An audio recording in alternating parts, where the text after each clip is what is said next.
Welcome back to Fetch. We're back reading the first story, which is also called Fetch, and this is where things start to get real.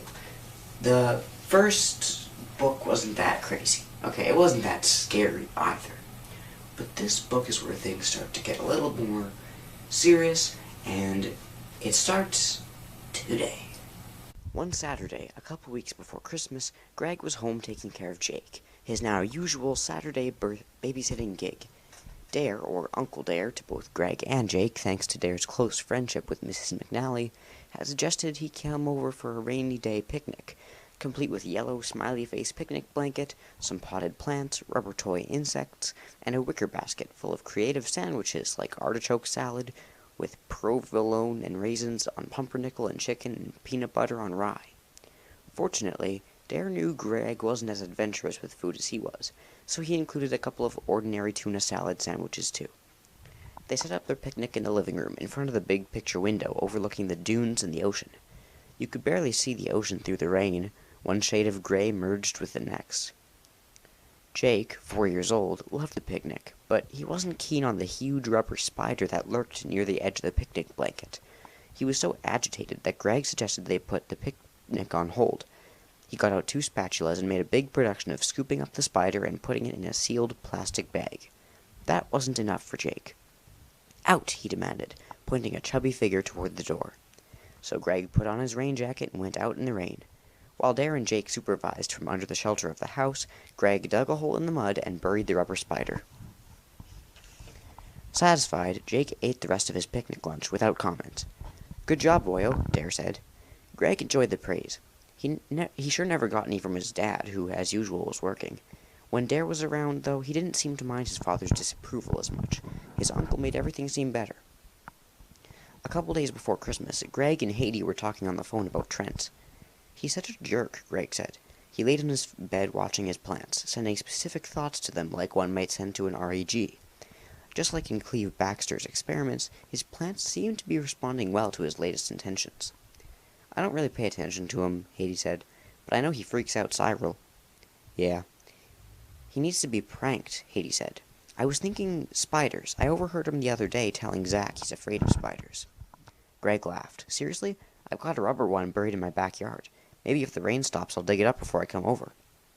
"Yeah, do that." "Oh, it'd make a nice surprise in his stocking." Greg waited a few hours, but the rain didn't let up. It thrummed relentlessly on the roof. If Greg hadn't promised Haiti he'd go over to wrap presents, he wouldn't have left the house. But he promised, so he geared up for the rain and stepped outside. He almost screamed when he looked down and saw a huge spider covering the well of welcome friends on his mother's jute doormat. Jumping back, he stared at the spider, realizing now what it was. Greg felt his pulse accelerate. This was not possible. But there it was. It was the rubber spider he'd buried, still in its now muddy plastic bag. No one except Dare and Jake knew where that spider was.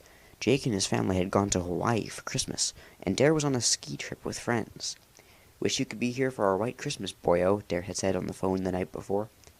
Leaning over and picking up the plastic bag by the corner, as if it was a deadly creature in and of itself, Greg held the bag in front of his face. Were those teeth marks along the bottom edge? He dropped the bag. His phone buzzed. He sucked in his breath and fumbled for his phone. "Merry Christmas," it said. "Merry Christmas to you too, Fetch," Greg answered, while trying to ignore the fact that his fingers were trembling. He didn't wait for a reply. Ignoring the urge to throw the phone into the shrubs at the edge of his yard, he shoved it back in his pocket. It was time. He had to talk to his friends. The day after Christmas, the boys gathered in Greg's room, on the bed. Greg sat with his back against the navy blue cushioned headboard. His friends sprawled out next to each other at the foot. He glanced around the room, taking comfort in his familiar surroundings. Posters of movie musicals alternated with puppy posters on the walls, and 2 shelving units stuffed with books flanked the window that looked out toward the ocean. The sky outside was matte gray, as if an artist with no sense of depth had just slathered paint across the horizon. On the wall opposite the window, his plants sat in rows on shelving under a low-hanging bank of grow lights. His antique roll-top desk, a gift from Dare, sat next to the door. A plate of gingerbread cookies Greg had baked 2 days before sat in the middle of the bed. Grabbing a cookie, Haiti asked, "What's this urgent meeting about?" Yeah, Cyril squeaked. I was going to go to the day after Christmas sales with my mom. Haiti shook his head. Seriously, dude, do you listen to yourself? You might as well wear a t-shirt that says "Make fun of me." Greg threw a dirty sock at Haiti. Leave him alone. If he likes to shop with his mom, he likes to shop with his mom. Haiti gave Greg a mock bow. You make a point. He nodded towards Cyril, this time for real. Sorry, it's okay. In the silence that followed, Greg weighed how he was going to explain everything. Well, maybe he wasn't going to explain everything. Maybe just some things. For sure he had to tell them about Fetch. He looked over to his nightstand, which held stacks of books, papers, and his phone. Still receiving texts from Fetch. His most recent, an hour before Cyril and Haiti showed up, was, "Do you need food for meeting?" "No thank you," Greg texted back. He took a deep breath and wrinkled his nose at the scent of the lavender air freshener his mom had put someplace in his room. He'd been looking for it, but he hadn't found it yet. He preferred the smell of his sweaty clothes, thank you very much. "Okay, so there's no way to say this, but to say it," he began. Haiti and Cyril looked at him. "Fetch has been sending me texts." His friends stared at him. They blinked in unison. "Who's Fetch?" Haiti asked. "Wait, you mean that dog thing? The prize from the pizzeria? Is this a joke?" Cyril asked. Greg shook his head. He picked up one of the stacks of papers from his nightstand, all the text messages he'd printed out, and held it out to Cyril. "Look." He waited while Cyril and Haiti scooted together so they could read the text at the same time. "This can't be real," Cyril said. His voice was even higher than normal. Haiti grabbed the stack of printouts and flipped through them. He glanced at Greg, then said to Cyril, "He wouldn't prank us like that." "No, I wouldn't," Greg said. "Want to see my phone? I'm smart, but I'm not smart enough to spoof text on my phone." Haiti shook his head. He abruptly stood and started pacing in a tiny circle on Greg's blue and maroon braided rug. "It must have synced with your phone, dude," Haiti said finally. Greg nodded. "Yeah, except—" "Whoa, wait," Cyril said.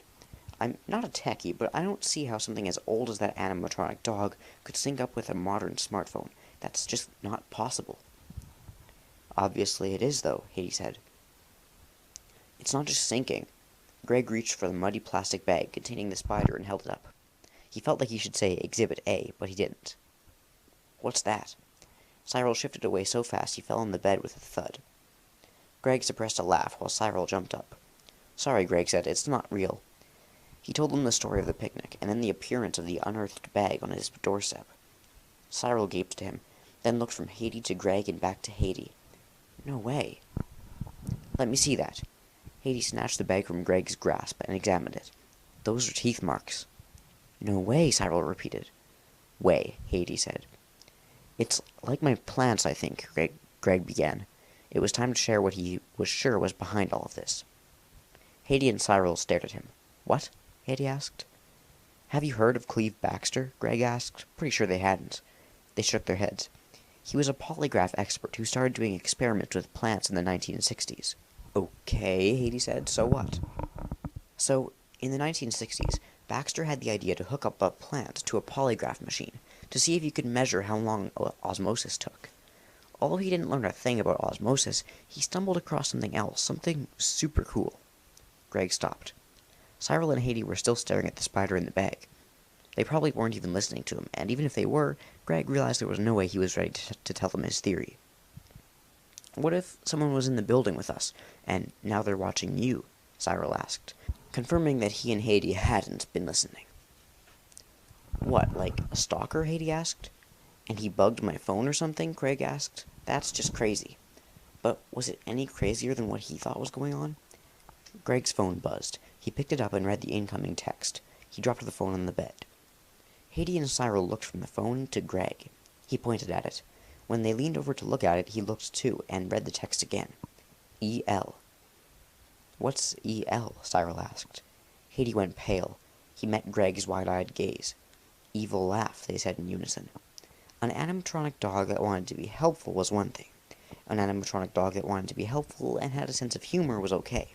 But an animatronic dog who had an agenda, that was, well, scary. After that, Greg stopped trying to get Haiti and Cyril to understand what he thought was going on with Fetch. So when they finished freaking out about Fetch's text, he told them he'd keep them posted and decided it was time to conduct more experiments. Going to the abandoned restaurant in itself had been a test, and he still wasn't sure how that had turned out. It had started with him putting an intention out, a desire backed by his will, that it unfold. That had led to an impulse to act. The impulse had taken him to the restaurant where he found Fetch. But how did Fetch play into the grand scheme of things? He had to figure it out. He decided to start with something small and specific. The next day, he got his first experiment's results. In advanced scientific theory, Mr. Jacoby, looking even more nerdy than usual in a blue-checked short-sleeved shirt under a red and blue argyle sweater vest, started his lecture with, "So, now that we understand the zero-point field, let's see if we can figure out what it means for the real world. To this end, we're going to talk about REGs. Awesome, Greg thought. A random event generator, usually referred to as an REG, Mr. Jacoby said, is a machine that basically flips a coin. Not really, of course, but it's a machine that's designed to generate a random output, just the same as you'd get by flipping a coin, assuming you're not cheating at it. Instead of heads or tails, REGs produce a positive or negative pulse, and then turn the pulses into ones or zeros, which, as you know, is binary code, the language of computers. Once the pulses are in binary code, they can be stored and counted. Researchers built the REGs as a way of studying the impact that focused thought has on events. Make sense? Greg nodded, and he noticed Kimberly did as well. Excellent, Mr. Jacoby clapped his hands once. So, I was able to get a small REG, and now it's time to do some intention experiments with it. I'm assigning partners. Greg held his breath. Will it work? He only had to wait through 2 pairings to find out. Greg and Kimberly, Mr. Jacoby said. Pair up. Kimberly turned in her chair. She smiled at Greg, and his bones nearly disintegrated. He had to clutch the lab table to stay in his seat. His intention had worked. Grinning back at Kimberly and waving at her so exuberantly that her own smile faltered a little, Greg forced himself to stay seated. He had enough wits about him to know that if he did a happy dance, he'd be laughed at for years. Mr. Jacoby made everyone move around so partners were seated together. He instructed them to exchange phone numbers because they need to stay in contact. Greg had to concentrate to keep his hand steady when he passed his phone to Kimberly and took hers, tucked into a bright purple case, to enter his number. After they returned to each other's phones and Mr. Jacoby started explaining the experiment's instructions, Greg's phone buzzed, and, per class rules, he ignored it. It wasn't until he was out in the hall, after he and Kimberly set a time to meet to do the first step of the experiment, that he checked his phone. Fetch had texted, "Congrats." At the end of the day, Greg couldn't wait to get home to record the triumph in his journal. Unfortunately, he'd missed the bus that morning, and he had to bike to school. That wasn't a problem, but now the wind was blowing from the southeast, and he couldn't bike hard enough to overcome the gusts trying to shove him back toward the school. Eventually he gave up and walked his bike the rest of the way to his house. He was so lost in thought he forgot the tiny terror that lived next door. It was like a rabid, furry missile was careening toward him at top speed. He nearly jumped to Mars when the dog launched itself from an outdoor table and threw itself over the fence right at him. Crap! He let go of his bike and dropped his backpack, catching the dog just as it hit his chest, and started snapping at his jugular. What was it with this dog? On reflex, he pushed the dog back over the short fence. When the dog hit the ground, it came up barking and snarling, and it flung itself right against the wooden boards. Greg didn't wait to see what it would do next. He grabbed his bike and backpack and ran for his house. Once inside, he realized he was hyperventilating. Sinking to the floor in the puddle created by his dripping coat, he texted Haiti, "Devil dog just tried to slash my throat. Scared the hell out of me." "You okay?" Haiti responded. "Shaken, not stirred." Haiti texted back, "LOL." That night, Greg had nightmares. Not a surprise. He spent the whole night in the abandoned pizzeria, being chased alternately by Fetch, a faceless man, and the dog next door, while plants grew so fast inside the restaurant that the place turned into a jungle. On the stage, an REG spewed out zeros and ones almost too fast for the eye to register. Greg woke up covered in sweat. Did the dream mean it was working? Or not? Shaking off the bad night, Greg scowled out the window at the sideways rain. More wind? Apparently Dare was right about this year's winter storms. He threw on some clothes quickly, already late for school. Racing to the door, Greg waved at his mom, who was on the phone. He ignored his dad, who was scowling at a spreadsheet on his laptop while he guzzled coffee. Greg threw on his rain jacket, grabbed his backpack, and went out the door and down the steps. That's where he came to a stop so abrupt he lost his balance and had to grab the stair railing. His eyes widened, his pulse rate went into overdrive, and his stomach clenched. This couldn't be happening. Turning away from what was in front of him, Greg staggered to the nearest bush and threw up. All he had in his stomach was water, which came up, along with yellow bile. Then, even though his stomach was empty, it lurched some more, and he endured a couple more rounds of dry heaves. Finally, he collapsed onto the bottom step of the stairs and wiped his mouth. His fingers were stiff and cold. He took several deep breaths, cringing at the sour smell of his vomit and the stench coming from next to his bike. Greg stood. He didn't want to stand, and his legs felt so weak it was clear that they weren't on board with the idea either. But he had to do something before his parents came out. Looking around wildly, as if someone might appear to help him, which actually was the last thing he wanted, he tried to figure out what to do. Well, he knew what he had to do. He had to move it, which meant he had to touch it. No way was he going to touch it. He smacked himself on the forehead. Think, dummy. The admonition worked. He dug his keys out of his pocket and strode to the garden shed, tucked against the back of his house. Dropping his keys twice before he could get the right one in the lock, he was drenched by the time he stepped inside the shed and retrieved the black plastic garbage bag he was after. Now that he was in action, he moved at hyperspeed. He slammed and locked the shed door, not worrying about the sound because the wind and the rain drowned out everything. He raced back to his bike. And once again he had to confront what he didn't want to look at. This time he made himself look. Really look. The neighbor's dog lay dead against the back wheel of Greg's bike tire, its throat torn apart, its belly gutted, intestines flopping out onto the concrete. It was stiff, and its eyes were wide open as if staring in fear, maybe for the first time and last time of its life. Greg forced himself to examine the dog's fatal wounds. Yeah, it's just what his subconscious mind told him in the first glance. The dog hadn't been killed with a knife or some other sharp object. It had been ferociously ripped by teeth and claws. It had been attacked by another animal. Greg gagged and swallowed another dry heave. Breathing through his mouth, he opened the plastic bag and put it down over the dog. Once he had it covered, he slipped the bag under the animal and used the plastic to scoop up the entrails. When he had it all, he carried the bag to the bushes between his and his neighbor's house and emptied it onto the bushes. The dog fell with a sickening splat onto the ground. Greg looked up at his house to be sure none of his parents were looking out the window. Nope, all good. The neighbor's house was one story. They couldn't see into his yard, and this part of the yard was sheltered from the street. No one was watching him. Even so, this probably wasn't the best plan in the world, but it was the best he had. If the dog was a human, forensics would point to Greg in a nanosecond, but the corpse was a dog. He didn't figure there'd be much of an investigation when the body was found.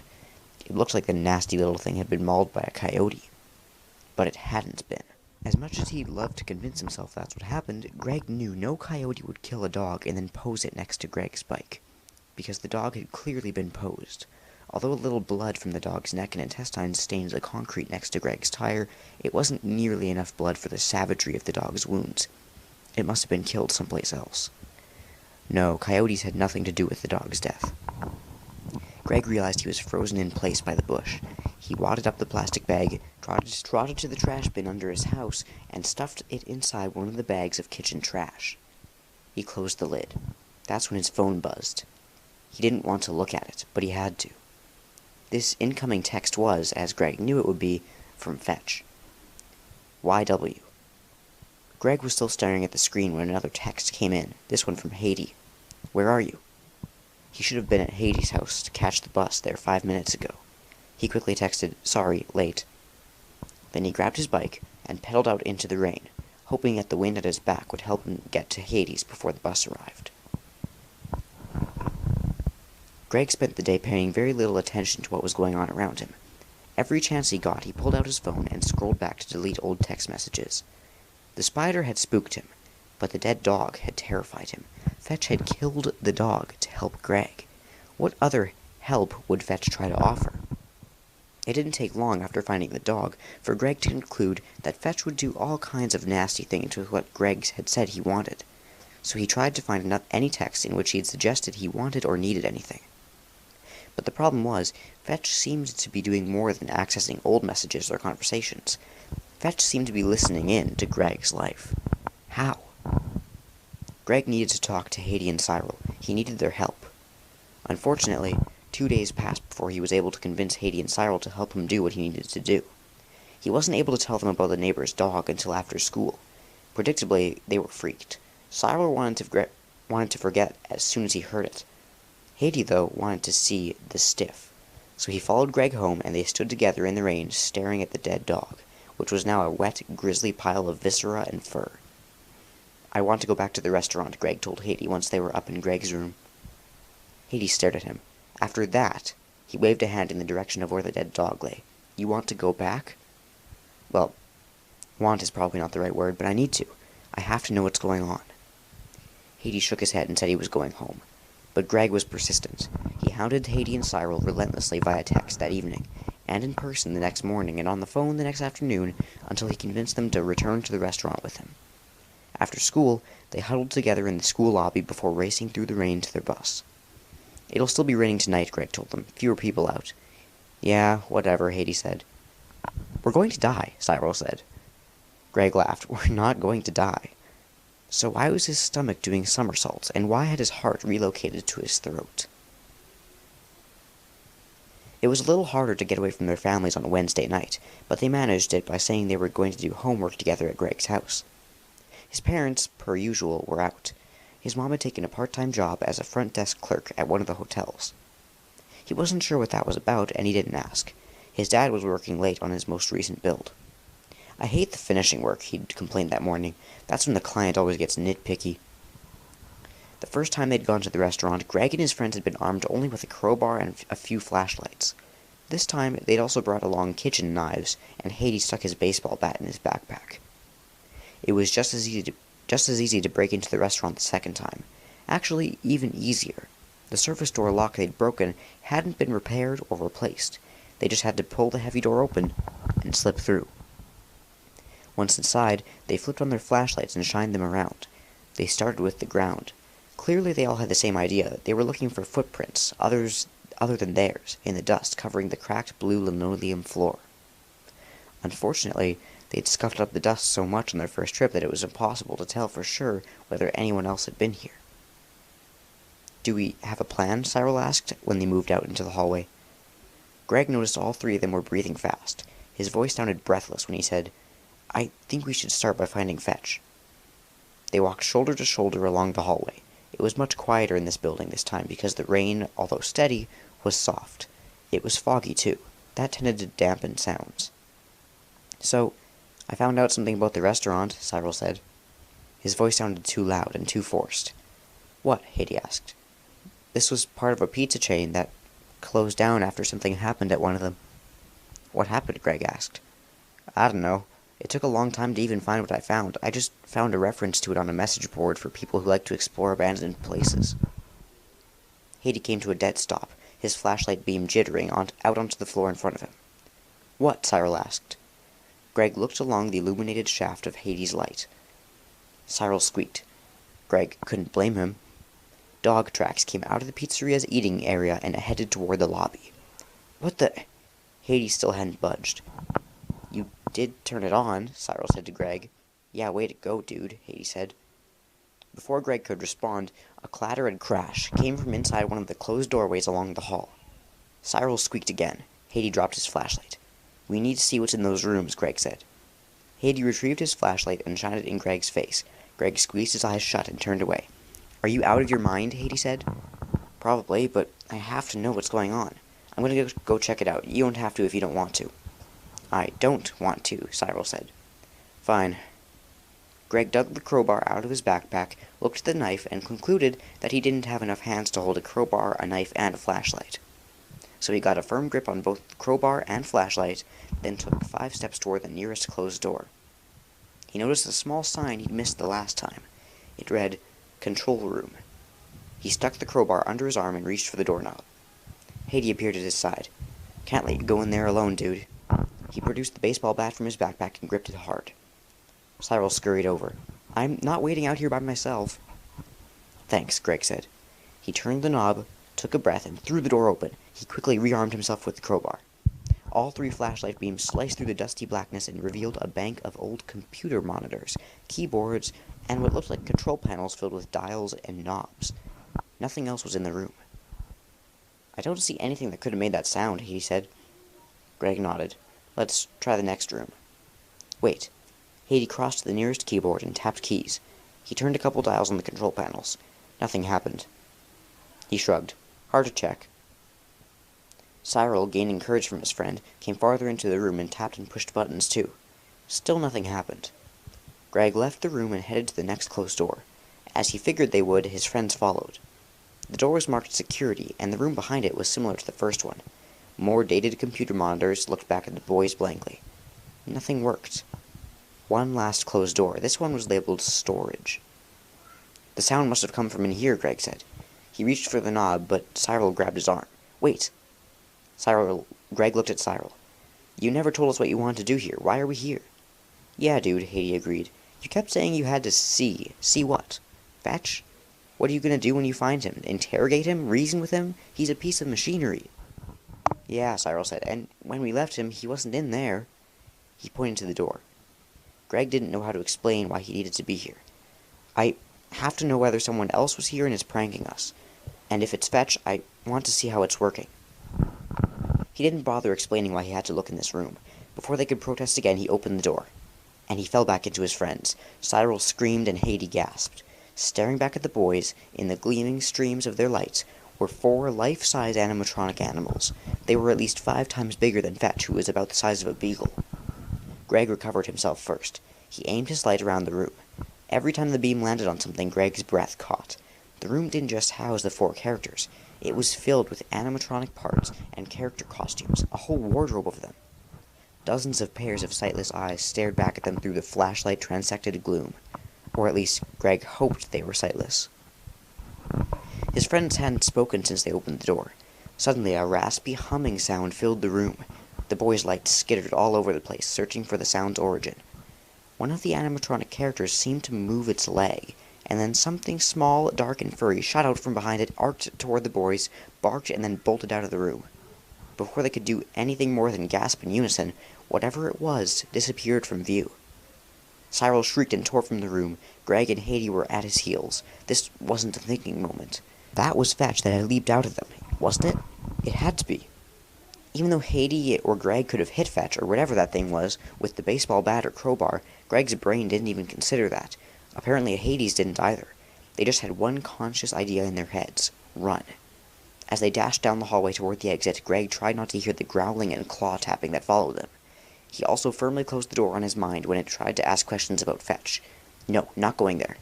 Get out, get out, get out. That was the only agenda. It took them only seconds to reach the door and squeeze through it, Cyril in the lead and Greg bringing up the rear.